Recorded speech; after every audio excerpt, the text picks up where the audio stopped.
essa é uma atividade em parceria com a especialização e com a licenciatura, é o momento, né, de finalizar, entre aspas, um semestre, né, que a gente sabe que ele não vai o semestre não vai finalizar agora, mas finalizar esse momento, simbolicamente, esse semestre, fazendo essa parceria, essa relação entre cursos, né, da licenciatura, e aí aqui nós temos, então, a professora Paula, que é a coordenadora do curso da licenciatura. Então, boa noite também à professora Paula, né? E o objetivo, então, é a gente fazer essa discussão sobre a questão do Paulo Freire e como a gente pode discutir as percepções, as concepções, né, do Paulo Freire dentro da educação ambiental.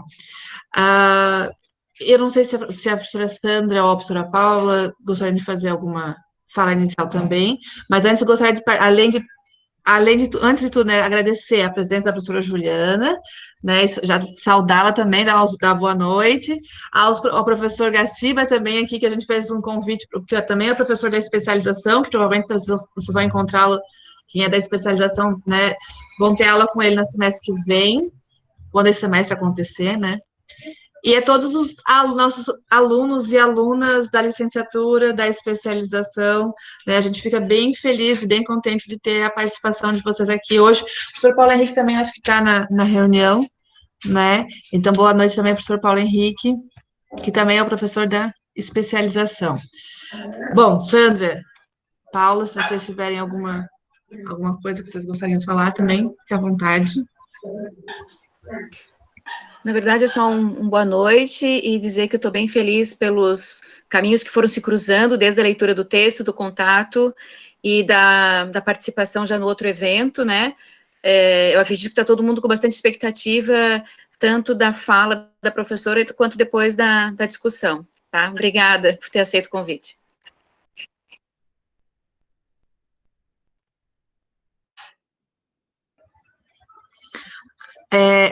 Essa discussão está muito sendo esperada, professora Juliana. A gente foi intimado ali no nosso grupo do WhatsApp de que essa atividade acontecesse. Né? Eu citei a Renata, mas vários, né, alunos se colocaram, que compraram um livro e né, que estão muito interessados nessa discussão. Então, vamos fazer a apresentação da professora Juliana, né? Então, a professora Juliana Rezende Torres, ela é bacharel e licenciada em Ciências Biológicas pela Universidade Federal de Santa Catarina, fazendo então aqui o parênteses, né, fazendo só um breve parênteses, hoje é de ciências, né, hoje é o Dia Nacional da Ciência, então é importante a gente lembrar a importância da ciência, né, mantermos dentro, para continuar nossa luta, né, a importância dos estudos científicos, né, para a gente se manter aí nesse embate, nesse contexto, nessa situação, nessa conjuntura que a gente vive hoje, né? Então, a professora Juliana também é mestre em Educação pela Universidade Federal de Santa Catarina, doutora e pós-doutora em Educação Científica e Tecnológica pela Universidade também Federal de Santa Catarina. Atualmente, a professora Juliana é professora adjunta do Departamento de Ciências Humanas e Educação e docente permanente do Programa de Pós-Graduação em Educação da Universidade Federal de São Carlos, campus Sorocaba. A professora Juliana tem experiência na área de educação, em ciências, atuando principalmente nos seguintes temas, né? Ensino de ciências, biologia, formação inicial e permanente de professores, abordagem temática freiriana, currículo e educação ambiental crítico-transformadora. Bom, então, passo agora a palavra para a professora Juliana, né? E aí a gente inicia. A ideia é que essa conversa, ela vai ser a professora Juliana, né? A gente combinou algo de em torno de 30, 40 minutos, né?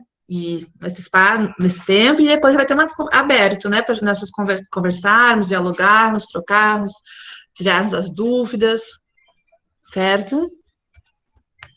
Então, agora, obrigada. Então tá, boa noite a todos e todas. É um prazer estar aqui com vocês. Eu participei da última palestra, né, sobre racismo ambiental. Na verdade, eu entrei porque fui convidada pela Érica, que é uma aluna aí da especialização em educação ambiental, sob responsabilidade do professor Paulo. E o professor Paulo encontrei na banca da Gladys, né? A Gladys chamou ele para a banca de defesa dela. E a Gladys foi minha co-orientando aqui no PPG-ST na UFSC. Então, esses encontros, né, foram acontecendo via e-mail primeiro, e depois resultou aí nesse encontro virtual na última palestra. E fui convidada para estar aqui com vocês. Então, agradeço muito esse convite. Acho que é super importante, né, esses espaços para a gente poder trazer aquilo que a gente pesquisa, aquilo que a gente se dedica há tantos anos. No meu caso, desde a iniciação científica, gente, desde quando eu fazia graduação em ciências biológicas na UFSC. Eu comecei a relacionar a educação ambiental com Freire e desde lá eu venho trabalhando com isso. Claro que eu também tenho foco no ensino de ciências e biologia, formação de professores, pedagogia crítica e currículo, mas sempre na interface com educação ambiental e Freire. A minha tese resulta, né, dessa articulação. E agora eu estou fazendo um pós-doc de novo na UFSC, que eu não sei se eu já tinha comentado isso com vocês, mas eu já tinha feito um, agora eu estou fazendo o meu segundo pós-doc, também na UFSC. Só que agora eu estou inserindo a educação do campo. Então, continuo trabalhando com a articulação Freire, educação ambiental, mas também educação do campo. Então, ver quais as contribuições que a gente pode trazer para a área de educação ambiental e Freire, pensando a educação do campo. Então, já estou aqui já vai fazer um ano, estou aqui em São José mesmo, né? Aqui perto de vocês. E agora consegui uma renovação para mais um ano, por conta da pandemia, não consegui fazer a parte prática do meu trabalho, então vou ficar mais um ano. Então, qualquer coisa, estamos por aqui, tá bom? Então, cumprimento a todos, né, que estão aqui presentes. E aí eu quero dizer que dentro da fala aí da Ana Paula, né, de pensar como que Freire se manifesta na educação ambiental, e como eu disse, é uma longa trajetória, foram coisas que eu fui percebendo quando eu comecei a ler Freire, que eu fazia parte de um projeto de extensão, junto com o professor Demetrio Delzoikov na UFSC, e, ao mesmo tempo, um outro projeto de extensão com educação ambiental com o professor Edmundo Carlos de Moraes. E aí eu lia sobre essas duas coisas e fui fazendo essas articulações. Eu pensava, gente, o que o Paulo Freire está dizendo tem muito a ver com o que está se pensando sobre educação ambiental. Mas eram aproximações bem iniciais, porque eu também estava entrando, né, na leitura sobre ambas as frentes aí de educação, mas eu percebia muitas interrelações. Fiz meu TCC nessa área, então na época eu morava na Barra da Lagoa, e aí o meu interesse de pesquisa foi pesquisar o entorno onde eu morava, que foi a comunidade da Barra da Lagoa. Então eu levantei várias problemáticas assim sobre educação ambiental ali naquele local, e pensando como que isso poderia chegar na escola da Barra da Lagoa. E aí fiz meu estágio de ciências ali, estágio supervisionado curricular, e consegui desenvolver as atividades que eu fui elaborando ao longo do TCC. Né? Fiz meu TCC ali.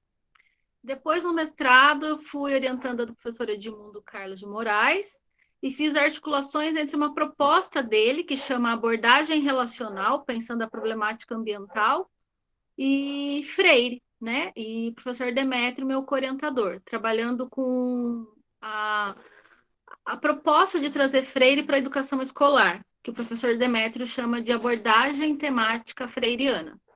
Então, como que se interrelaciona a abordagem relacional, né, a partir da problemática ambiental, e a abordagem temática freiriana?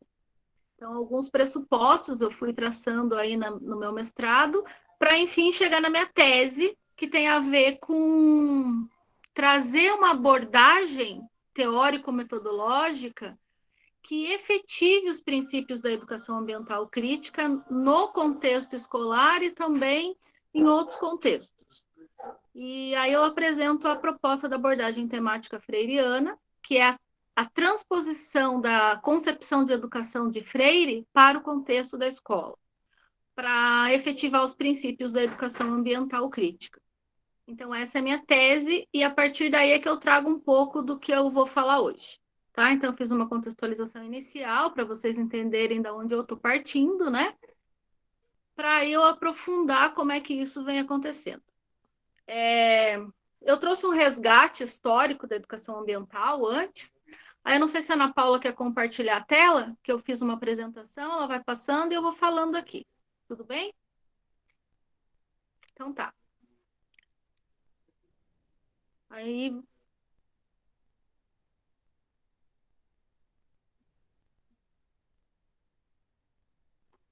graças a Deus, tá tudo bem.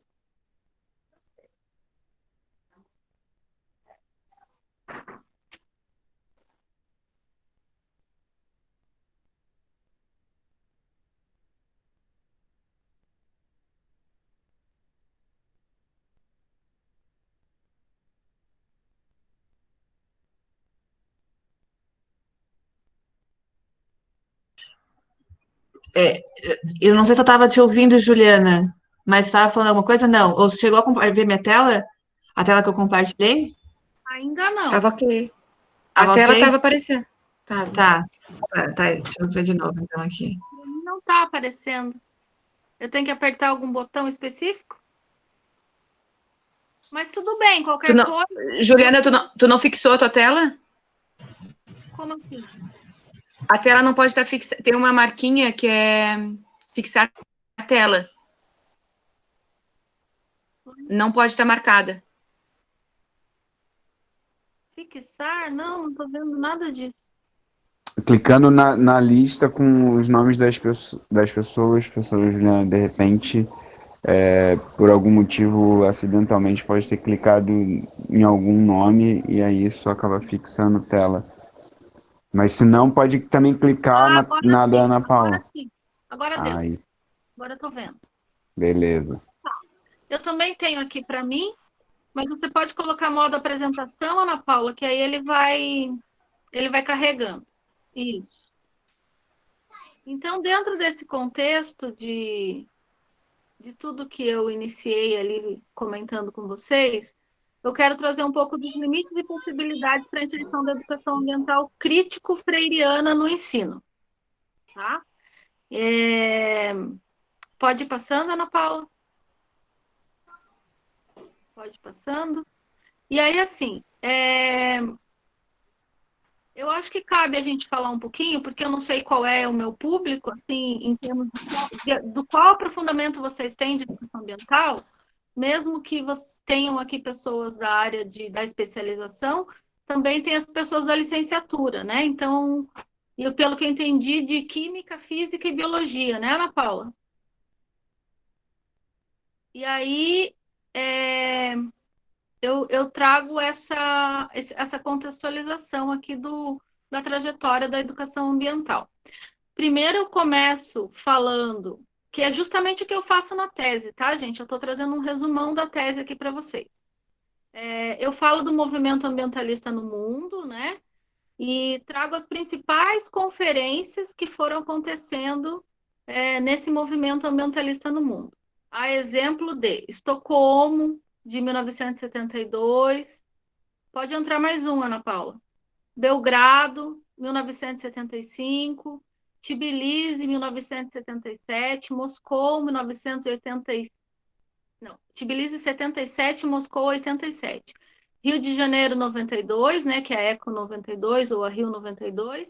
A Tessalônica, de 97. Joanesburgo, de 2002. E depois a Rio mais 20, de 2012.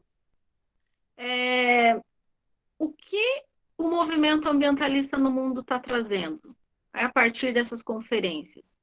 Uma denúncia, né, das questões da problemática ambiental no mundo, que começa lá na década de 60, já final da década de 60, e a partir também do livro da jornalista Raquel Carson, né, que ela traz essa denúncia dos produtos que vêm contaminando o solo, dos agrotóxicos, e também de vários relatórios de denúncia de abuso, né, do uso de recursos naturais. Então, a partir daí surgem essas conferências mundiais que vêm trazendo a possibilidade da educação ambiental ser pensada como uma estratégia de enfrentamento da crise ambiental. Só que uma coisa curiosa é que essa ideia de pensar o ambiente, ele vem associado a um movimento ecológico, né? De pensar como que a gente vai defender ecologicamente o ambiente. Então, ele vem muito pautado na ideia de recursos naturais, de preservação do solo, da água, da atmosfera, né, dos seres vivos, sem fazer uma relação mais ampla com outras questões para além das questões ecológicas. De qualquer forma, essas conferências também trazem objetivos da educação ambiental, princípios da educação ambiental, diretrizes para que todos os países, né, envolvidos nesse movimento ambientalista possam estar pensando como pensar estratégias nos seus devidos países para a inserção da educação ambiental para o enfrentamento da crise ambiental. Tá? Então, essa é uma contextualização mais geral, mas para chegar onde? Para chegar aqui nos atributos, que a próxima página pode passar. Dessas conferências, a gente pode trazer alguns atributos ou alguns princípios, né, fundamentos relacionados à educação ambiental que emergiram a partir dessas conferências. Então, a ideia de pensar meio ambiente numa perspectiva de totalidade, ela emerge, né, desse movimento ambientalista.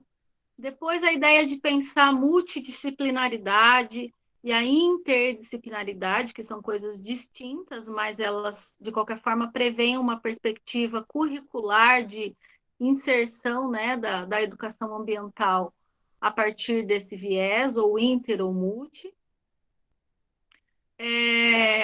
A perspectiva de articular as dimensões local e global da problemática ambiental, a perspectiva de trabalhar a educação ambiental a partir de um viés de pluralismo metodológico, de contextualizar, né, o que seja ambiente, para então você desenvolver um trabalho. Trazer a questão da participação, ou seja, trabalhar com a educação ambiental envolve processos participativos, envolve processos cooperativos, envolve solidariedade. Pode ir passando, Ana Paula. Cooperação, solidariedade, envolve processos de igualdade, respeito, dimensão de sustentabilidade, dimensão da relação individual e do coletivo, e a dimensão da EA como ato político e ideológico voltado ao pensamento crítico e inovador. Ou seja, aqui eu alinhei passo a passo aqueles atributos que foram emergindo a partir dessas conferências que foram sendo desenvolvidas no movimento ambientalista. Caráter permanente da EA também. Aí no Brasil, né? Como que isso chega no Brasil? Como que a gente pode pensar a transposição do movimento ambientalista no contexto nacional, no contexto do nosso país? Então, eu listei como a partir de décadas, e aí eu venho trazendo a década de 70, 80, 90, até aonde eu consegui fazer esse levantamento para minha tese, né, que é a primeira década de 2010. De 2000. Então, na década de 70, o que a gente pode dizer? Como que aqueles princípios, aqueles atributos, aqueles objetivos, eles chegam, né, em termos do movimento ambientalista no nosso país. Então, a gente pode dizer, de modo geral, que na década de 70, o que ela representou? Ela representou o primeiro passo do movimento ambientalista, né, no processo de institucionalização da EA aqui no nosso país, no âmbito estrutural do governo federal. Então, aqui foi criada a SEMA, que é a Secretaria Especial de Meio Ambiente, em 1973. E em 1976, houve a inserção da EA no currículo da Rede Oficial de Ensino, mediante o curso de extensão para profissionais do ensino do primeiro grau, na área de ecologia. Então, aqui vocês já podem ver aquilo que eu estava comentando, né? Um viés ecologicista e ecologizante da educação ambiental na década de 70. É como chega essa concepção de educação ambiental no Brasil. Em 1980, a gente tem, então, a institucionalização da educação ambiental no âmbito da Política Nacional de Meio Ambiente. Também da Constituição Brasileira, de 88, e também no MEC, né? Vi o parecer esse 226 de 87. Então, para vocês verem como as coisas vão chegando e vão se institucionalizando em termos de educação ambiental no nosso país. Aí o MEC reconhece também a necessidade de uma abordagem interdisciplinar da educação ambiental no currículo, via o parecer 819 de 85. E também dá para a gente dizer que na década de 90 fica explícito o clima de atraso, né, da inserção da educação ambiental no nosso país em relação aos acordos travados internacionalmente. Por que eu estou colocando essa ideia de atraso? Porque às vésperas da Conferência de Moscou, que foi em 87, o nosso país não tinha muita coisa para apresentar. Então, vamos pensar que a educação ambiental começou a primeira conferência em 72. Em 87, tinham decorridos 15 anos. E olha o que tinha acontecido nesses 15 anos no país. Pouca coisa, né? Enquanto que em outros países a educação ambiental assim, já estava bem avançada, já tinha produção de material didático, já tinha políticas públicas, já tinham várias coisas acontecido em outros países. E aqui a gente estava ainda, né, nessa situação de atraso, em termos de comparação com outros países. A década de 90, aí sim, com a Rio 92, as coisas deram uma acelerada, ainda mais que a Rio 92 aconteceu aqui no Brasil. Então, aqui começam a acontecer coisas que vão deixar a educação ambiental, de certa forma, enraizada, né? Uma delas foi a criação do Ministério do Meio Ambiente e dos núcleos estaduais de educação ambiental, em todas as superintendências estaduais. Também a elaboração da Carta Brasileira para a Educação Ambiental, que aconteceu na Rio 92. Em 93, houve a criação de centros de educação ambiental e também de grupos de trabalho de educação ambiental no MEC. Em 94, a criação do Programa Nacional de Educação Ambiental. Um programa bem promissor, com bastante coisa acontecendo a partir dessa iniciativa. 95, criação da Câmara Técnica Temporária de Educação Ambiental no CONAMA. 96, a inserção da educação ambiental no plano plurianual do governo, de 96 a 99, e a criação de uma comissão interministerial de educação ambiental, envolvendo o Ministério do Meio Ambiente e o MEC. E também a criação de grupos de trabalho de educação ambiental no Ministério do Meio Ambiente. Até então, existia uma dúvida aí. Se quem era responsável pela educação ambiental seria o MEC ou seria o Ministério do Meio Ambiente.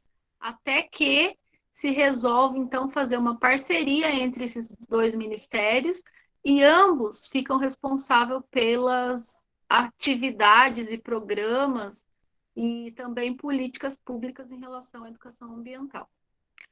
Em 97 e 98, criação da Comissão de Educação Ambiental no Ministério do Meio Ambiente, também a publicação dos PCN, né, dos Parâmetros Curriculares Nacionais, onde o tema transversal meio ambiente emerge. E também em 99, aí, a nossa Política Nacional de Educação Ambiental. Então, olha só, de 72 a 99, foi um tempo aí bem amplo para se consolidar a nossa Política Nacional de Educação Ambiental. Também foi criado nesse ano o Departamento de Educação Ambiental no Ministério do Meio Ambiente, a criação de parâmetros curriculares em ação pelo MEC e a implantação de um novo programa de educação ambiental, a partir daquele que tinha sido criado em 94. Então, aqui, de certa forma, dá para a gente dizer que a década de 90 foi a enraizadora, a enraizadora da EA, porque foram criados, né, vários núcleos, centros, câmaras, planos, política pública, né? Então, ela se enraiza de tal forma e a gente passa a ter um sistema nacional de educação ambiental.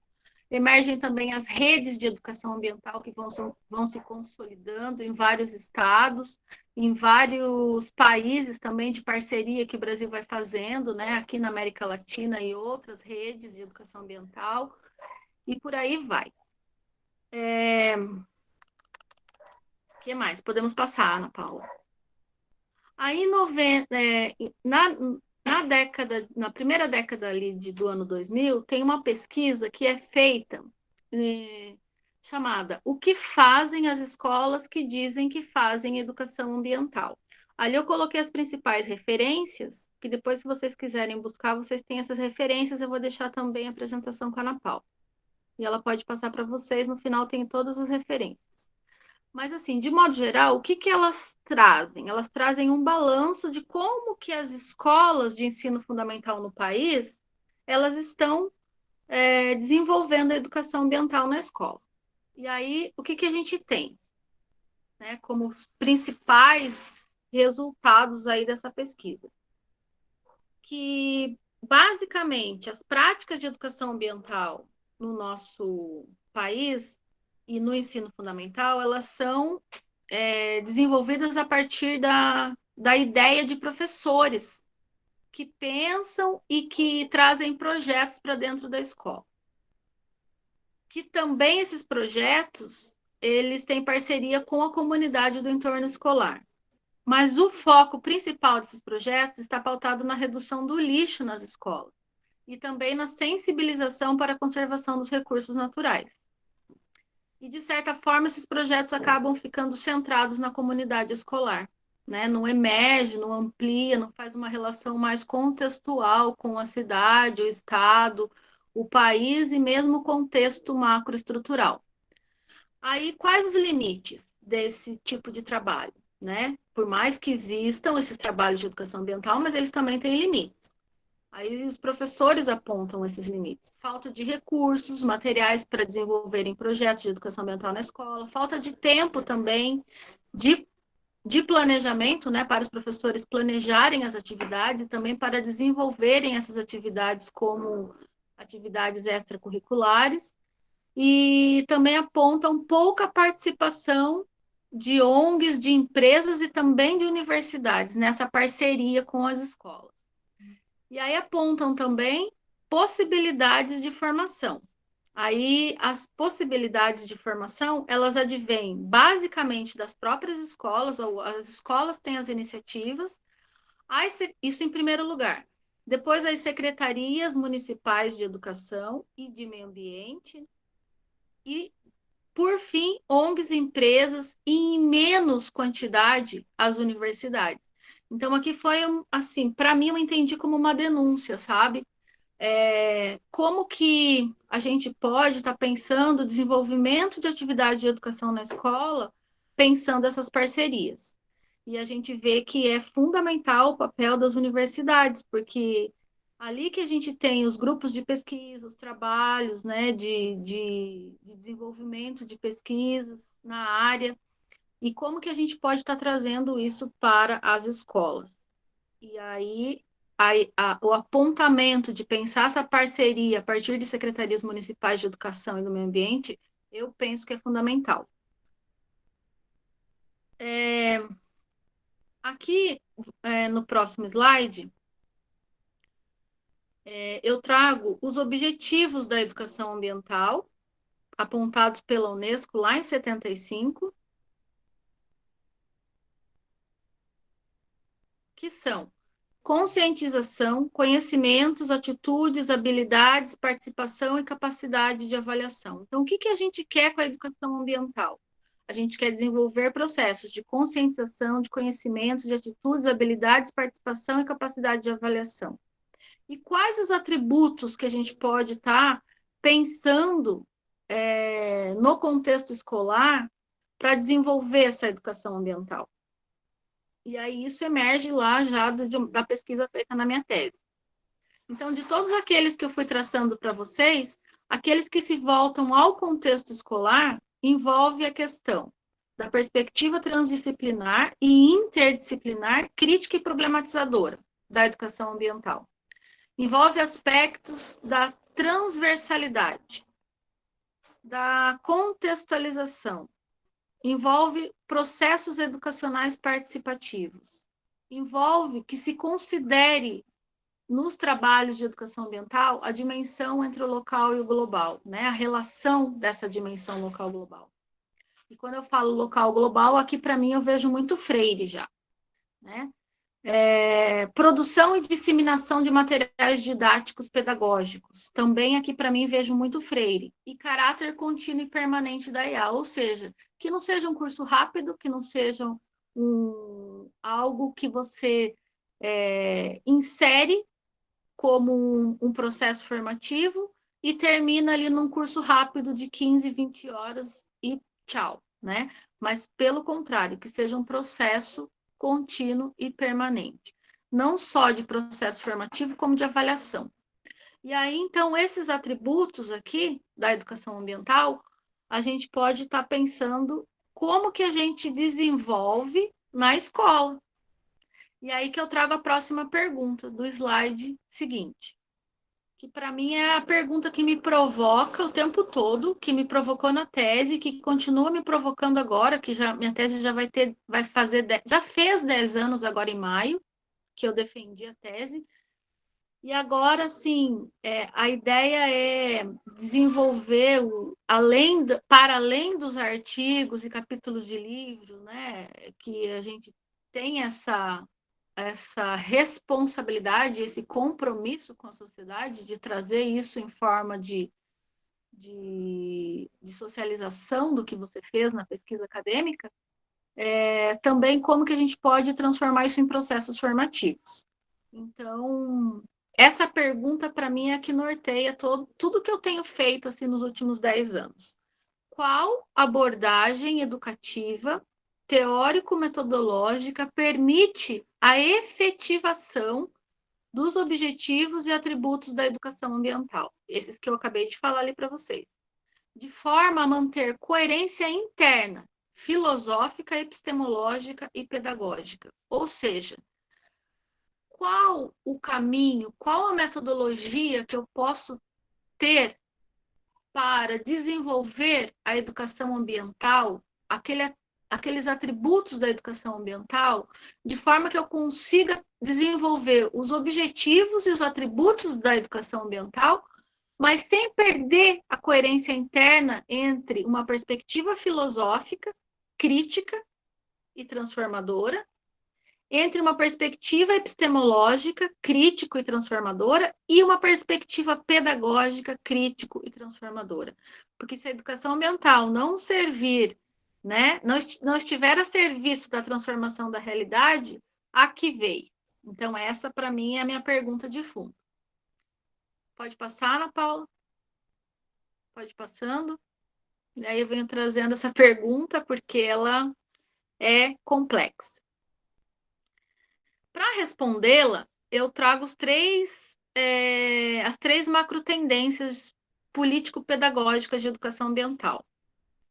E aí eu uso o artigo dos autores Lairargues e Lima, de 2014, onde eles trazem uma abordagem das três macro tendências. Pode trazer mais três, Ana Paula. A conservacionista, a pragmática e a crítica, das três macro tendências político-pedagógicas de EA. O que eles dizem aí? Que desde lá, então, de que surge o movimento ambientalista no mundo, e quando chega esse movimento ambientalista, vai se desenvolvendo no nosso país, vão surgindo várias tendências, várias correntes e várias concepções de educação ambiental. Mas esses autores, eles sintetizam essas diferentes concepções de EA em três principais macro tendências, em três grandes grupos, que eles chamam de conservacionista, pragmática e crítica. Então, eu vou falar da conservacionista. Pode passar?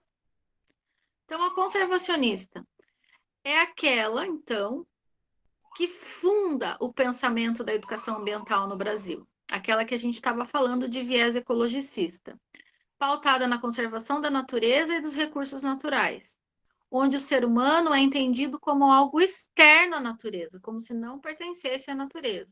Então, ele tem que olhar externamente para ela e salvá-la, preservá-la, conservá-la. E, portanto, não se questiona nesse viés de que o ser humano está fragmentado, né, de sua relação com a natureza, não se questiona a estrutura social vigente. Então, é uma ideia de pensar meio ambiente a partir de um viés fragmentado. Os autores, eles vinculam a ideia de EA a algumas palavras-chave. Então, eles usam pauta verde, ecoturismo, biodiversidade. Então, é como se existisse uma educação ambiental que está muito pautada na ideia de conservacionismo, né? E eles vão chamar isso de conservacionista. EA conservacionista. A próxima macro tendência é a pragmática. Eles dizem o seguinte, que a pragmática ela é como se fosse um desdobramento da macro tendência conservacionista. E, portanto, ambas são conservadoras. Conservadoras no sentido de que não discutem, não questionam o modelo de sociedade e de economia vigente, né, pautada no capitalismo. Então, ela foca no ambientalismo de resultados, ela foca na mudança de ações em prol de uma conservação da natureza, ela não questiona o modelo da sociedade de consumo, que acaba sendo um dos maiores vilões aí da crise ambiental, né? O modelo de consumo, deriva da crença de uma neutralidade da ciência e da tecnologia, e tem foca numa percepção superficial e despolitizada das relações sociais e de sua interação com o ambiente.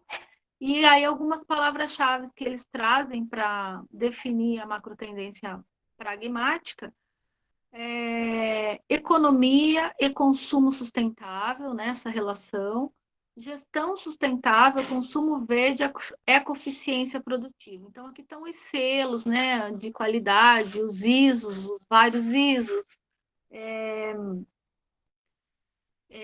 e a pauta verde, a discussão sobre consumo sustentável. O que mais? A crítica agora. A próxima macro tendência que eles trazem, que agrupam várias concepções, então, de educação ambiental, é a crítica que questiona as desigualdades e as injustiças socioambientais, problematiza as contradições dos modelos de desenvolvimento de sociedade, considera o ser humano como integrante da natureza e, portanto, ser humano e natureza estão em constante interação, e coloca que a mudança ambiental não caminha senão com as mudanças socioculturais. E é uma macro tendência que vem crescendo no ambiente acadêmico, mas ainda a gente não pode dizer que ela é hegemônica, né? Ela está em vias de se consolidar, mas se consolida primeiro no ambiente acadêmico e como que isso chega nas demais instâncias. E aí tem grande vitalidade, segundo os autores, para sair da condição de contra-hegemonia e ocupar um lugar central no campo da área de educação ambiental, que atualmente está sendo ocupado pela macro tendência pragmática. Então, aqui só para vocês terem uma noção de como que isso vem se expressando de forma, em termos de visões, né, e concepções de educação ambiental no país. E agora sim, a partir daquela problematização que eu trouxe, eu entendo que se a gente quer pensar atributos da educação ambiental, se a gente quer pensar como que a gente busca uma abordagem teórico-metodológica para pensar a educação ambiental crítica, é aí que, para mim, entra Freire, né? E aí que eu trago e apresento uma concepção de educação ambiental, que eu chamo de crítico-transformadora na minha tese, mas que eu percebi ao longo dos anos que ela não basta por si mesma, esse título. Eu preciso acrescentar a ideia de freiriana ali na frente, porque está se pensando em educação ambiental crítico-transformadora a partir de um viés marxista. Isso eu tenho visto muito nas revisões de literatura que eu tenho feito. E aí a gente poderia pensar que, então, Saviani também poderia entrar dentro de uma concepção de educação ambiental crítico-transformadora. E como eu estou defendendo Freire, eu senti essa necessidade de acrescentar ali Freire, né, à frente desse título.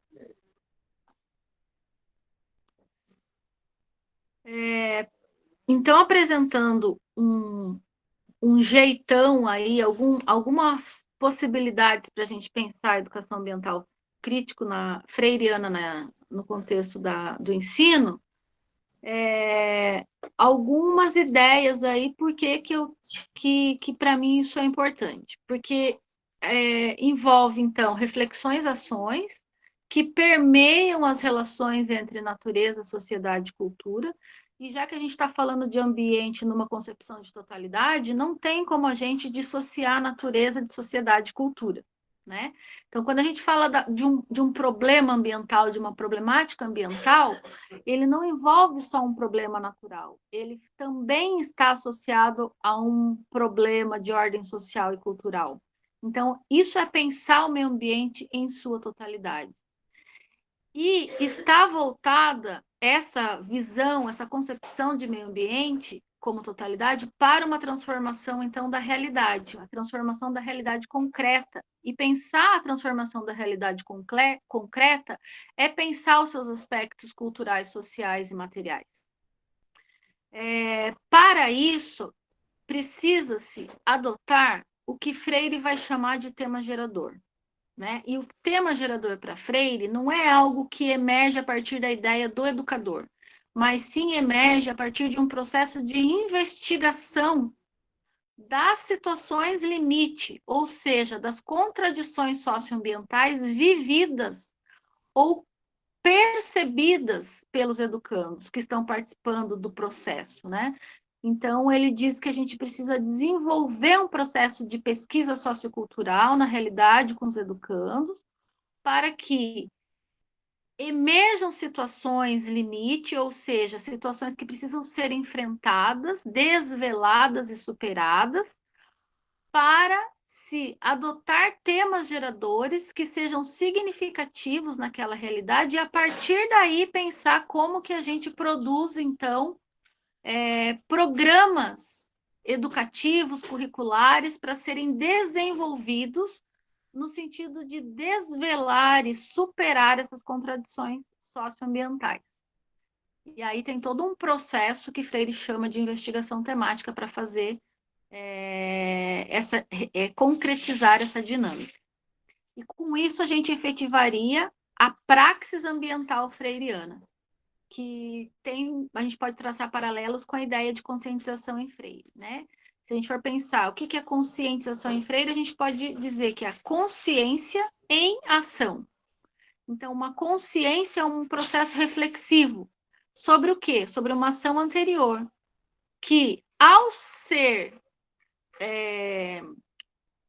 tomada como uma consciência crítica pelo sujeito, ele pode, então, desenvolver ou efetivar novas ações na realidade. E essas novas ações são as ações transformadoras. Então, é uma consciência em ação, que Freire vai chamar de conscientização. E esse processo se volta à transformação da realidade, que é pautada pelas relações homens-mundo. Freire traz muito isso. Quando eu investigo o mundo, eu não investigo o mundo por si só.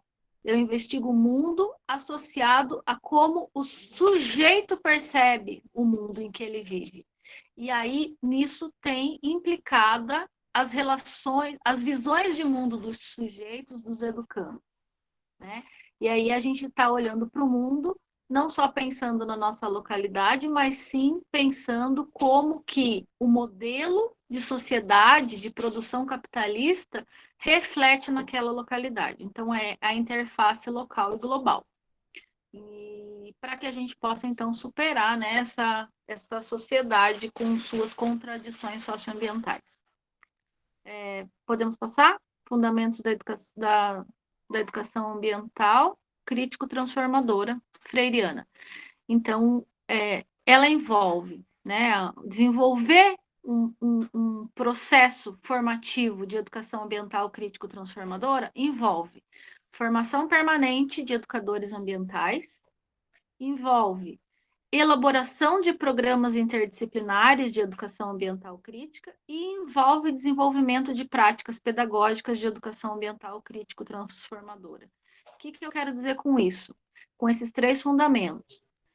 Que quando você se propõe a trabalhar um processo formativo de educadores ambientais a partir dos atributos da educação ambiental freiriana, você está trazendo os professores para participarem de um processo de formação permanente, para pensar a partir de temas ou geradores ou contradições socioambientais a elaboração de programas interdisciplinares de educação ambiental crítica, para posteriormente desenvolver esse programa em sala de aula, ou seja, desenvolver práticas pedagógicas de educação ambiental crítico-transformadora. Então, são essas 3 linhas de frente que fundamentam uma concepção de educação ambiental freiriana. Por fim, eu tenho um jeitão aí, né, que é o que eu estou chamando de que fazer da educação ambiental crítico-freiriana, que ela é pautada na abordagem temática freiriana, daquele professor que eu comentei com vocês, o Delis Oikov. Então, para isso, a gente investiga os problemas ambientais que representam as contradições sociais. Pode passar? A gente elabora os programas interdisciplinares de EA, pautado nos temas geradores, e a gente desenvolve, posteriormente, essas práticas pedagógicas. Eu coloquei sala de aula porque o meu foco é sala de aula, mas a gente pode usar essa metodologia para pensar contextos não escolares também. Aí, acho que esse é o último slide. E é o slide onde, recentemente, agora, esse ano, que eu estou orientando uma dissertação, já terminamos, por sinal. O meu aluno defendeu agora, dia 30 de junho, a dissertação dele. E aí, para facilitar a vida das pessoas que querem pensar essa proposta e trazer essa linha de ação para desenvolver programas de educação ambiental crítica na escola a partir de temas geradores, eu coloquei esses termos aí para que a gente pudesse pensar como que a gente poderia, então, fazer, né, o que fazer da educação ambiental crítico freiriana na escola.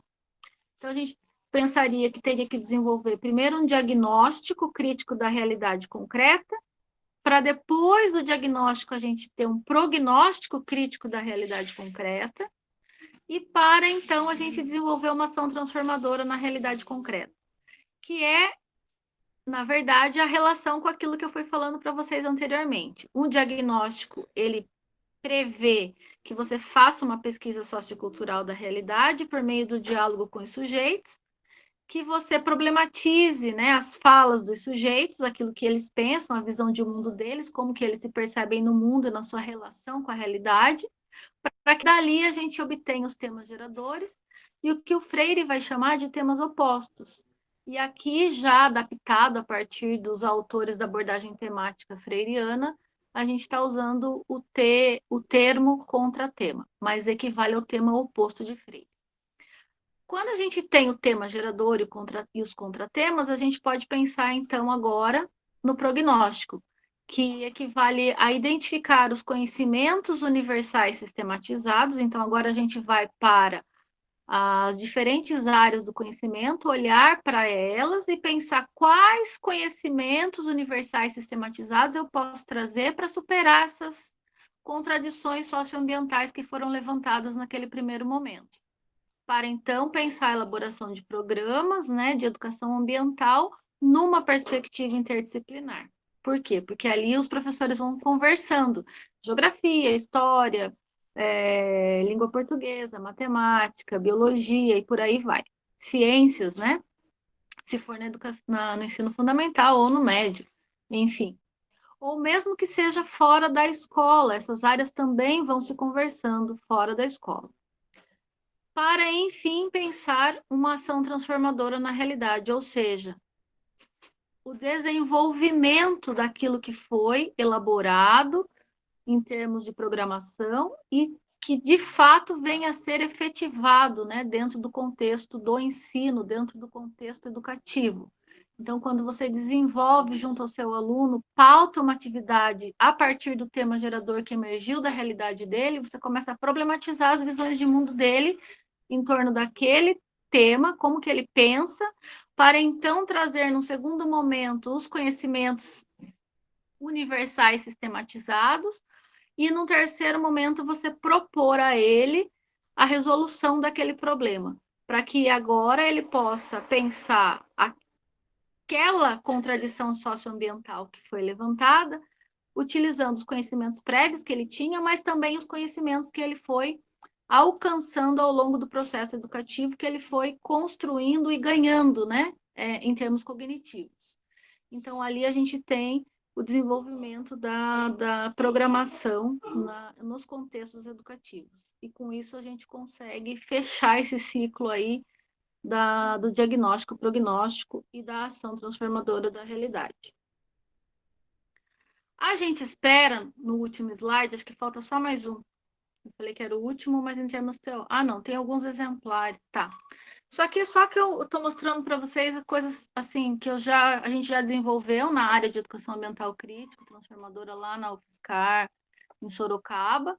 São os 3 primeiros itens ali, alguns TCCs, né? Dentro do PIBID também a gente teve um subgrupo de meio ambiente e saúde que a gente desenvolveu esse processo formativo numa escola estadual lá de Salto de Pirapora, em São Paulo. E também nas disciplinas de estágio supervisionado em ciências que eu ministro lá nas turmas desde 2013 até o ano passado. E aqui na UFSC, esse ano, eu ministrei um minicurso com a Gladys e a gente desenvolveu esse minicurso aí, Formação de Educadores Ambientais via Fundamentos da Educação Ambiental Crítica Transformadora Freiriana.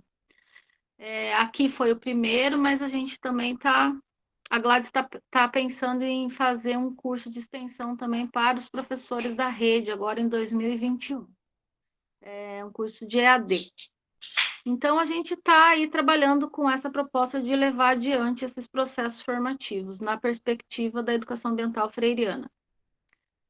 E acho que só tem mais um, que é o que a gente espera, então, ao desenvolver esse trabalho de educação ambiental freiriana, o que a gente espera em termos de pensar esses atributos, né, que foram trazidos lá daquelas conferências. A gente espera efetivar o trabalho coletivo, a gente espera que possam ser contextualizados os problemas locais, que a gente possa pensar a relação escola e comunidade através dos processos educativos participativos, que a gente possa trazer essa relação da dimensão local e global, porque quando a gente traz uma contradição socioambiental, por mais que ela aconteça no local, ela é analisada à luz de uma totalidade, ela é analisada à luz de problemas da macroestrutura e do sistema, né, social vigente. Então, por isso que se relaciona essas dimensões, local e global, dentro da perspectiva freiriana. Também Freire pressupõe a ideia de interdisciplinaridade, porque quando ele fala que o tema gerador é analisado à luz dos temas opostos, os temas opostos advêm dos educadores. E os educadores vão buscar nas diferentes áreas do conhecimento os conhecimentos que são passíveis de superarem aquele conhecimento anterior, prévio, ingênuo ou do senso comum. E aí eles dialogam e podem desenvolver o princípio da interdisciplinaridade. Também se produz, né, nessa perspectiva e dissemina materiais didático-pedagógicos quando a gente elabora a programação. A gente está trabalhando também com a dimensão do individual coletivo, porque você está pensando que possa ser um problema da comunidade, mas não é um problema de uma pessoa, é um problema de um coletivo, né? E esse coletivo discutido à luz de uma perspectiva da macroestrutura. Então, a gente vê Freire aí também. E vê uma perspectiva crítica e problematizadora do conhecimento, quando a gente desenvolve essa proposta à luz de Freire. E a gente consegue trabalhar uma concepção, uma perspectiva de meio ambiente como totalidade, entendendo o ambiente como natureza, sociedade e cultura. E, por fim, a gente pensa que isso envolve um trabalho de cooperação, de respeito, de solidariedade, de igualdade e de eticidade também, crítico-transformadora. Acho que agora as referências desconfigurou um pouco, né? Não estava em PDF, mas aí estão as referências que eu usei para fazer essa apresentação. E é isso, gente.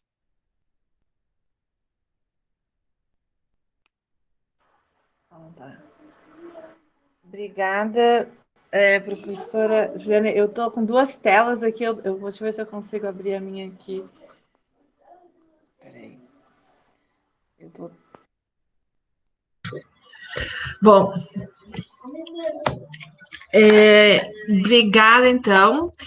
Eu gostaria de deixar, como eu sei que a professora também tem um compromisso às 8h30, né? Então, eu gostaria de já deixar aberto para os alunos e, né, para as pessoas que estão assistindo, para a professora Juliana. Sim, a gente posso mandar os slides, né, professora Juliana, para eles, né, depois. Então, a gente pode, quem sabe, fazer uma inscrição ali no chat, para a gente organizar as falas, e para vocês, né, fazer os seus comentários, as dúvidas, tanto da apresentação quanto do texto também, né, que vocês leram. E aí, gente, vamos começar, vamos abrir ali na... Tá. Sandra, então, começa. E aí a gente pode fazer, assim, um limite, assim, a gente pode fazer 3 perguntas, e aí a professora Juliana responde, a gente faz perguntas mais curtas, né? Assim, de 1 minuto, 1 minuto e pouco, para a gente poder ter as respostas e abrir outros ciclos também, tá? Então, vai lá, professora Sandra. Oi, então, obrigada pela fala, fiquei bem encantada aqui escutando. Por vários momentos eu me enxerguei na tua fala. Como eu comentei na outra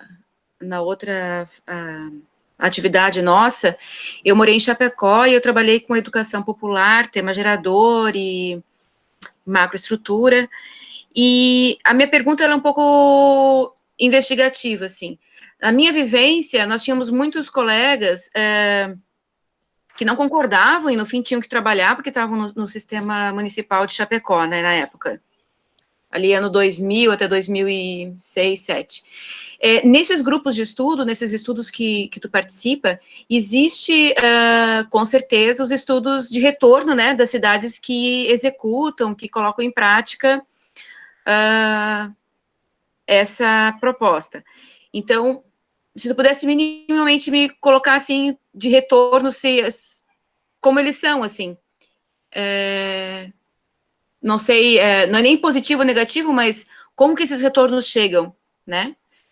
E um pouquinho, só para pontuar, eu fiquei feliz, assim, me trouxe a memória, eu morei em Sorocaba, meu marido era professor da UFSCar, Campo Sorocaba, no ano de 2009, 2010.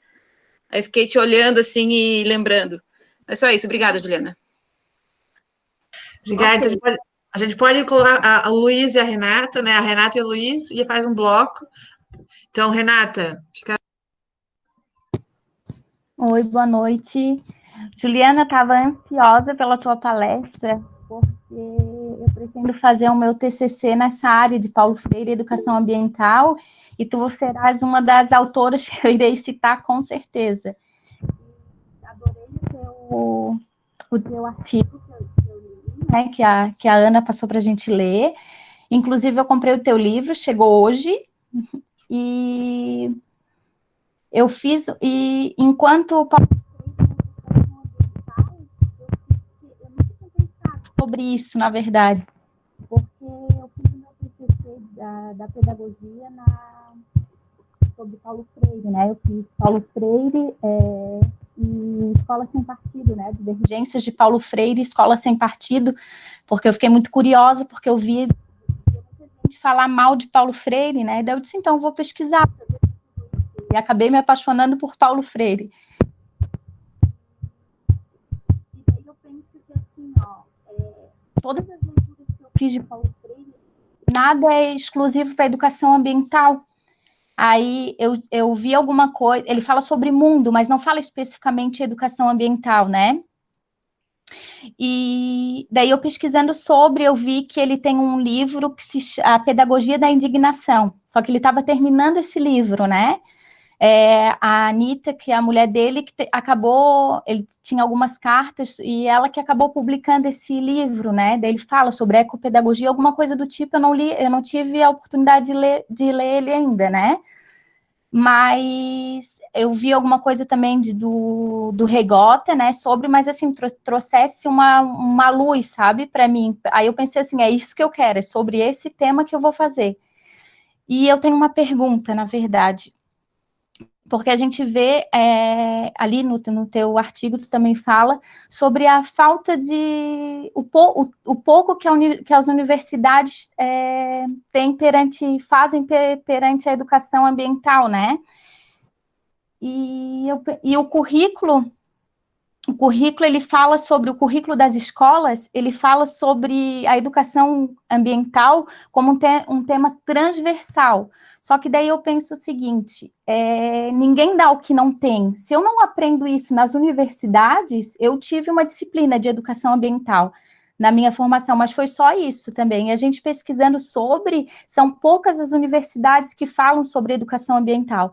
Então, se fala sobre a transversalidade na educação básica. Mas se eu não tenho isso, como é que a gente vai dar o que não tem, né? Aí eu me questiono sobre isso, né? O que tu pensa sobre isso? Obrigada, Renata. E vamos então para o Luiz, para fechar esse primeiro bloco.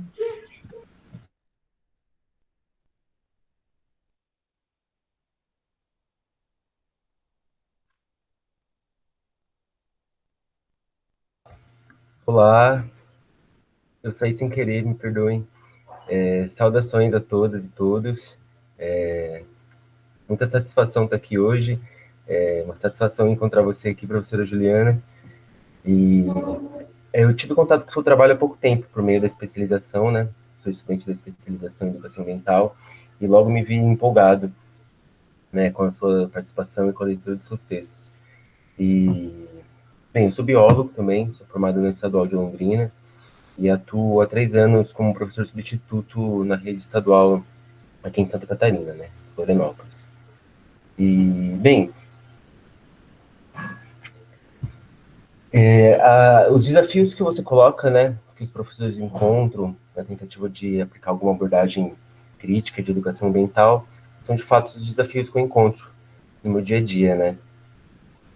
E aí, logo que eu fiz a leitura do seu texto, eu fiquei me indagando, né, e gostaria de saber se você pode fazer alguma consideração a respeito de uma eventual aventura, no sentido de tentar aplicar essa abordagem, né, temática freiriana de forma individual, né, para auxiliar na elaboração de um planejamento anual e das ações pedagógicas na escola.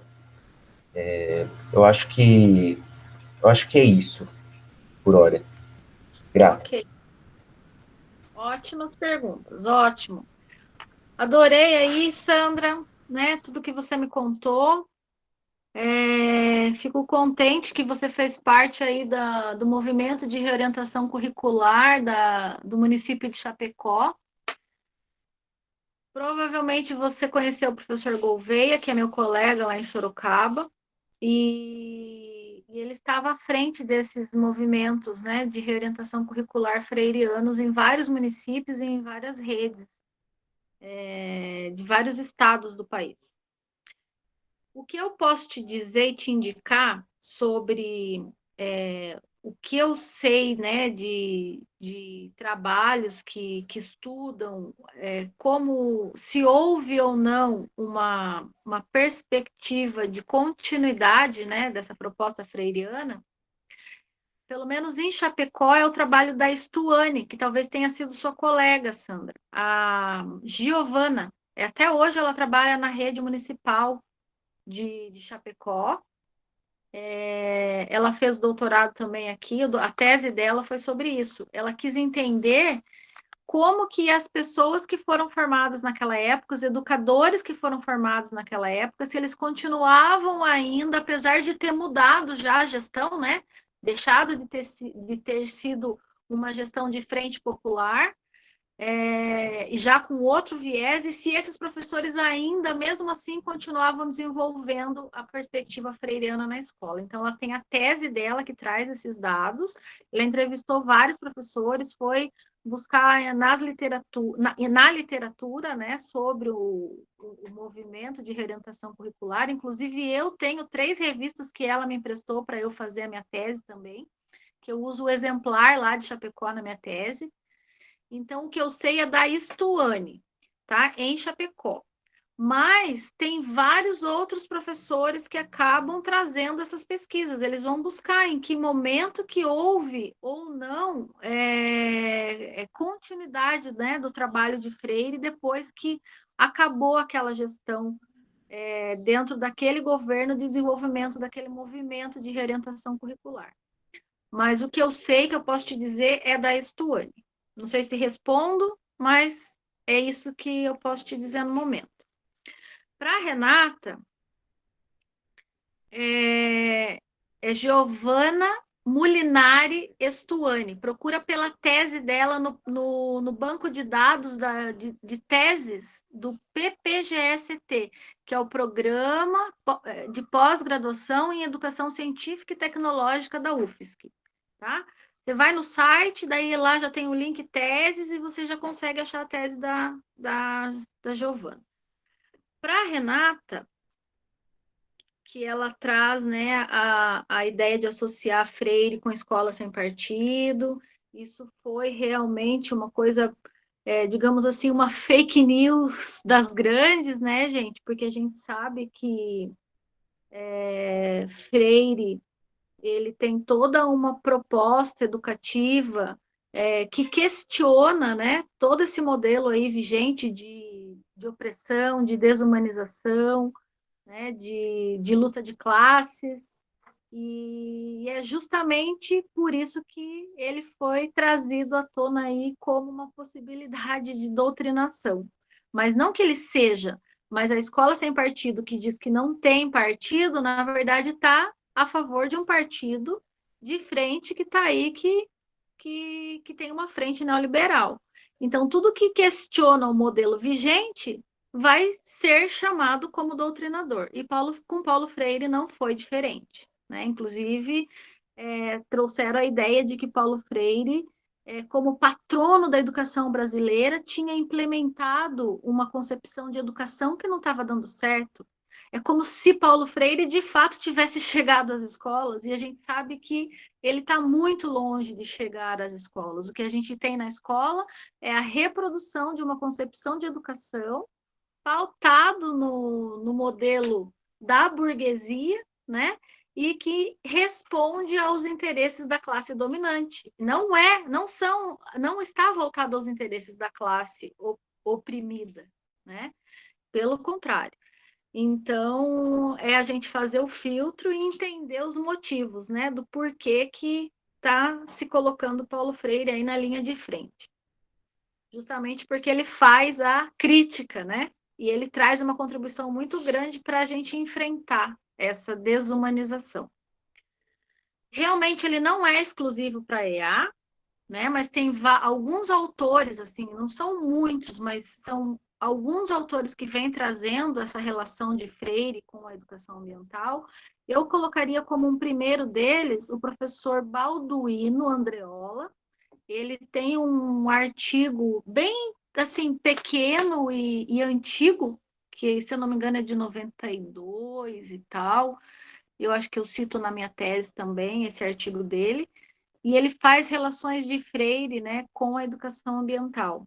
Esse próprio livro que você falou, da Pedagogia da Indignação, você também vai encontrar mais relações. Esse livro aqui que a Ana Paula mostrou para vocês, que é esse livro que emergiu ali da minha tese, que se chama Educação Ambiental Dialogando com Paulo Freire, a gente traz, então, uma perspectiva da concepção de educação de Freire, como que isso chega na educação ambiental, a partir da ideia de vários autores que trabalham com Freire.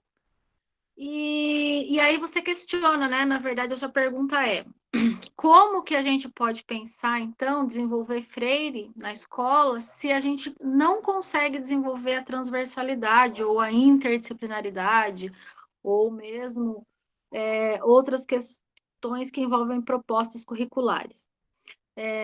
Eu penso o seguinte, que a gente tem desafios, e esse desafio da transversalidade, ele não é novo, né? Ele é um desafio de pelo menos aí 2 décadas. E muita gente traz o que a gente deve fazer, mas não como fazer. O como fazer não está dado. O como fazer é algo que a gente tem que construir. E realmente, se a gente não vê nas universidades, não vê nos cursos de licenciatura que a gente faz, que a gente estuda, como que a gente vai conseguir se constituir dentro desta perspectiva? Mas, de qualquer forma, se a gente sabe que existe esse desafio, eu penso que a gente tem que ir atrás, né? Não dá para ficar sentado esperando que alguém traga para a gente. E a gente tem que buscar os grupos de pesquisa. Aí sim, a gente tem que buscar os grupos de trabalho, os grupos de pesquisa. A universidade, por mais que ela seja um ambiente acadêmico, existem grupos, existem pessoas discutindo, debatendo essas coisas. Então, a gente tem que correr atrás disso. E você está na especialização, então é um ambiente fértil, né? Esse ambiente de pesquisa, de se envolver com coletivos, de buscar esses dados, porque, assim, se não foi dado, ou se algum grupo já fez, outro grupo fez de outra forma diferente, como é que a gente vai dizer, isso aqui está certo, isso está errado, não é por aqui, é por ali? Né? Então, claro que existem grupos que pensam transversalidade a partir de um referencial. E existem grupos que vão pensar a partir de outro. Assim como vão ter grupos que vão pensar interdisciplinaridade a partir de um referencial. E vão ter grupos que vão pensar interdisciplinaridade a partir de outro referencial. Então, para mim, o que eu entendo é o seguinte, que nós, como educadores, que estamos buscando nos filiar a uma concepção de educação ambiental crítica, a gente tem que ter claro qual é o referencial pedagógico que eu vou adotar e que esse referencial pedagógico esteja alinhado a um referencial epistemológico, ou seja, da teoria do conhecimento, como se constrói conhecimento e como que essa perspectiva epistemológica está relacionada a uma perspectiva filosófica, de enxergar, né, a coisa de uma forma que dê sustentação a essas demais perspectivas, tanto epistemológica quanto pedagógica. Então, acho que tem que ter um alinhamento. E se eu entendo interdisciplinaridade a partir de um problema da realidade, ou transversalidade, né, trabalhar meio ambiente que perpasse por todas as séries e por todas as disciplinas do currículo, eu estou tendo uma visão de que ele é um tema que emerge da realidade. E se eu tenho essa concepção de que emerge da realidade, eu tenho que buscar qual tema que ambiental está relacionado à realidade. Mas qual realidade? A realidade daqueles alunos que eu estou trabalhando, daqueles educandos.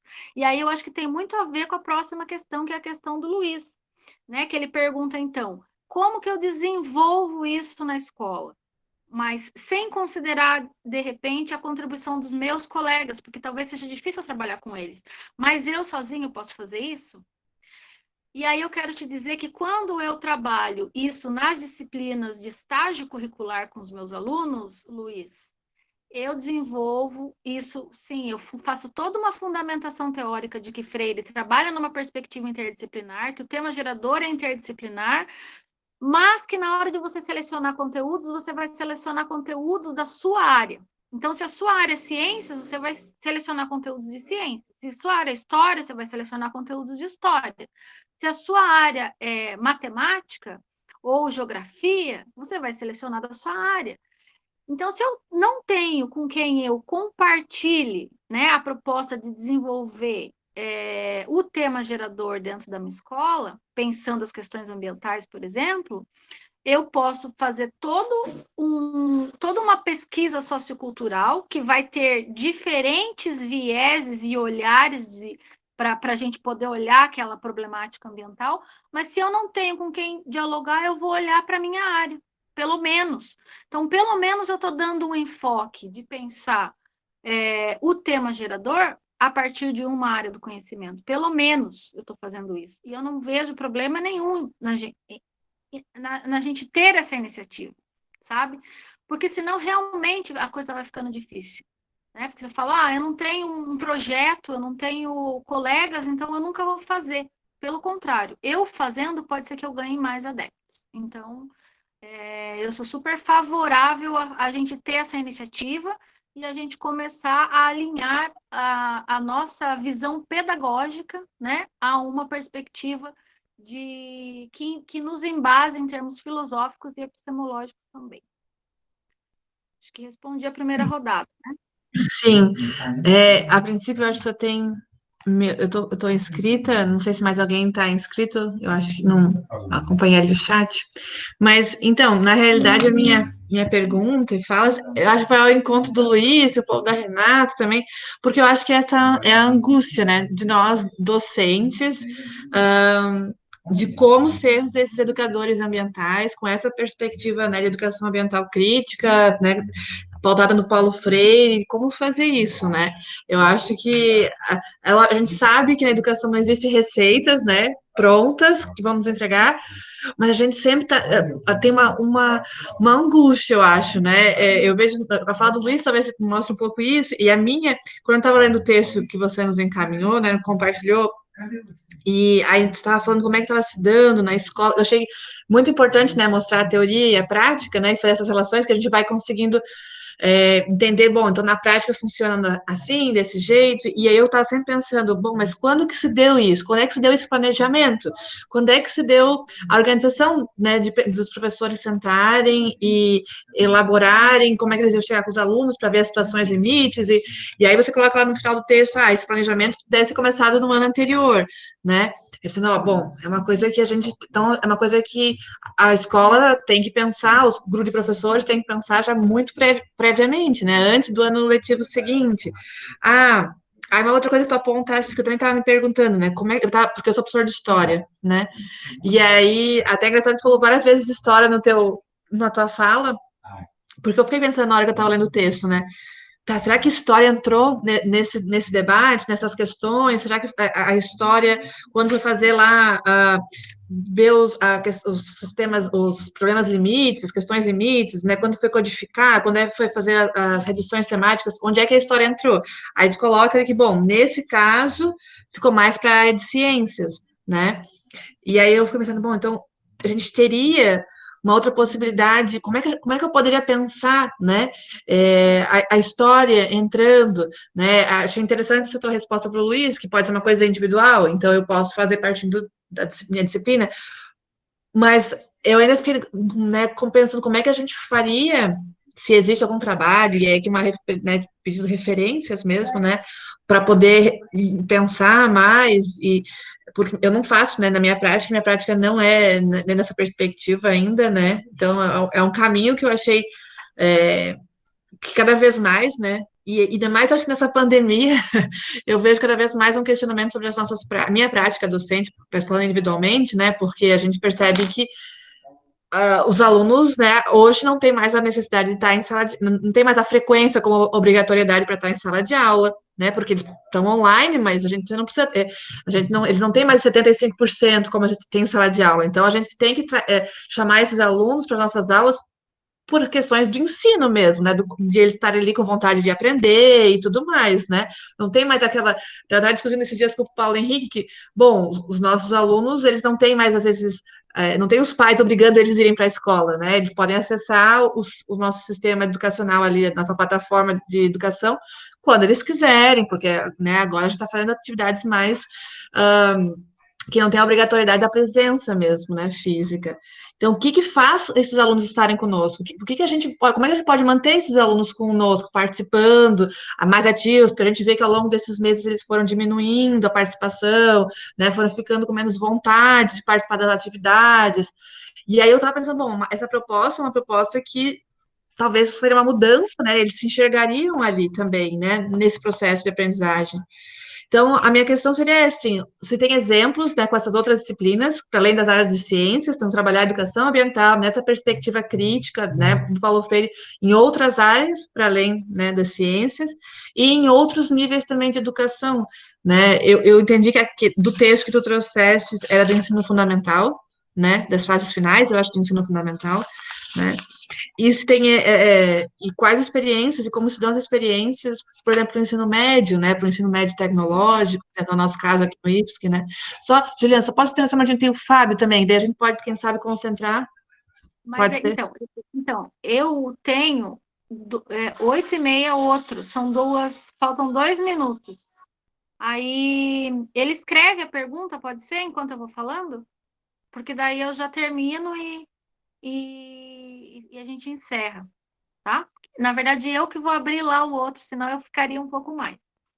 Então, o que eu tenho para te dizer aqui, Ana Paula? Que, embora a proposta de trabalhar com tema gerador em Freire, ela tenha sido uma proposta que surgiu no contexto não escolar, esses autores que eu trouxe da abordagem temática freiriana, eles trouxeram Freire para a educação escolar.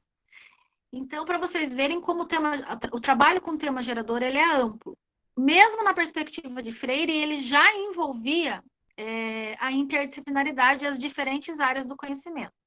E a maior experiência do Freire na educação escolar foi quando ele foi secretário de educação lá no município de São Paulo, e isso foi desenvolvido lá com 300 escolas. Então, foi um trabalho muito grande de investigação da realidade, de pensar o currículo de todas as áreas do conhecimento, do ensino fundamental, a partir do tema gerador. E aí, ali foi que se disseminou, a partir dessa experiência, para os diferentes contextos aí municipais e estaduais do Brasil. E até fora do Brasil, né? Guiné-Bissau, Demetrio trabalhou na Guiné-Bissau, enfim. E aí, como que isso chega na educação ambiental, né? Que é essa minha proposta. A proposta é como que a gente desenvolve toda essa proposta da abordagem temática freiriana, que foi pensada para a educação escolar, só que agora com viés da educação ambiental. E aí eu trago esses atributos, e esses atributos nos ajudam a pensar essa relação dentro de uma perspectiva de educação ambiental crítica, que é você ter o tema, né, que emerge de um contexto da realidade, e como que a partir dele, esse tema que representa uma contradição socioambiental chega em termos de programação, e você desenvolve essa programação numa perspectiva interdisciplinar, e ela chega na sala de aula. Daí cada professor vai desenvolver a sua atividade. O que eu tenho para te dizer é o seguinte, que na educação ambiental, ela ainda está muito tímida. Mesmo que a minha tese tenha sido de 2010, e aí ela tenha 10 anos, eu tenho sentido que ela chega de forma, às vezes, que as pessoas não entendem muito bem o que é um tema gerador, pegam qualquer tema, mesmo que façam uma investigação da realidade, aí você vai lá ver, não é um tema que realmente seja uma contradição social. Às vezes é um tema que o professor julgou importante, e não o aluno, sabe? Então tem muito ainda essa dificuldade de entender o que é um tema gerador, o que é redução temática. Então, eu estou caminhando e, assim, me sinto um pouco solitária nesse sentido, né? E aí estou buscando várias parcerias. Uma das minhas parcerias aqui no Rio Grande do Sul é a Gladys. E aí, acho que o Paulo também é um parceiro, porque ele está desenvolvendo isso na atividade, na especialização. Tem o professor lá os professores da área freiriana, mas que não trabalham com educação ambiental, e nos eventos que eu vou, eu fico buscando parceiros também para a gente pensar em ampliar isso. né? Então, fora isso, eu tenho os TCCs com os meus alunos, o PIBID com os meus alunos e os mestrados com os meus alunos. E agora esse curso de formação que eu desenvolvi aqui com a Gladys, né? Mas, de qualquer forma, esse curso, para mim, foi o mais amplo que eu consegui fazer até agora. Porque os TCCs, o PIBID e a pós-graduação, eles são focados na área de ciências ou biologia, que é a minha área. Mas, de qualquer forma, eu dou toda uma fundamentação do que é o tema gerador, como que você faz a investigação temática, e mostro que ele é interdisciplinar. Só que na hora de você selecionar o conteúdo, a gente acaba selecionando na área de ciências ou biologia, porque é o que a gente pode fazer, que é a nossa especialidade. Mas, de qualquer forma, a ideia, e eu penso que aqui que eu vou deixar essa provocação, é a gente começar, como educadores das escolas, né, propormos projetos de educação ambiental nas escolas que a gente trabalha, a partir dessa investigação da realidade. Aí vê o que emerge, faz uma seleção, tira o tema gerador e começa a pensar junto com os professores. Por mais que seja um exercício ainda muito sem suporte, digamos, acadêmico ou de especialistas, mas o exercício entre os professores ele já ajuda. Ou então, o ideal seria buscar parcerias com as secretarias de educação, com, né, as universidades, e trazer isso de forma mais amarrada, para a gente conseguir garantir que, de fato, esses processos formativos cheguem nas escolas. Né? E aí, sim, daí daria para trabalhar vários conteúdos. Se você for ver o tema gerador, ele é um tema que abre esse olhar para as diferentes áreas. Então, aí você, como especialista da área, vai ver o que você traz para superar aquela visão ingênua do aluno em torno daquela contradição socioambiental. Tá? Eu tenho que dar um feedback lá, gente, do meu outro... Muito... Vocês estão me chamando aqui. Desculpa, Juliana, te atrasar. Mas muito obrigada. Estou lendo aqui, eu gostaria de ficar um pouco mais, mas infelizmente não vai dar. Valeu, Paulo, valeu, Mariângela, que leu os 2 artigos, achei muito interessante. Estão à venda, assim, lá na editora Cortez, tá? E aqui, deixa eu ver a Sandra, que ela fala, fazíamos as visitas, se articulavam. Isso, né? Isso aí. E o Fábio diz que fala da relação do réu concreto com a escola.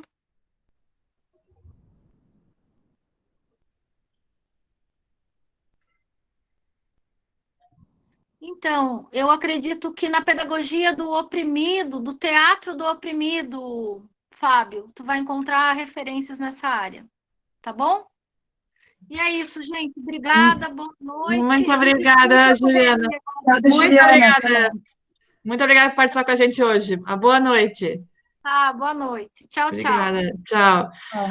Obrigada também aos demais. Muito obrigada pela presença de vocês. E a gente, então, agradece. E o pessoal da especialização fica mais um pouco, que a gente vai fazer uma atividade avaliativa. Os demais da licenciatura e convidados, muito obrigada pela participação, gente. Obrigada por essa atividade, por estarem aqui. Tchau. Deixa eu diminuir. Não, hoje em dia é diferente. A gente adiciona.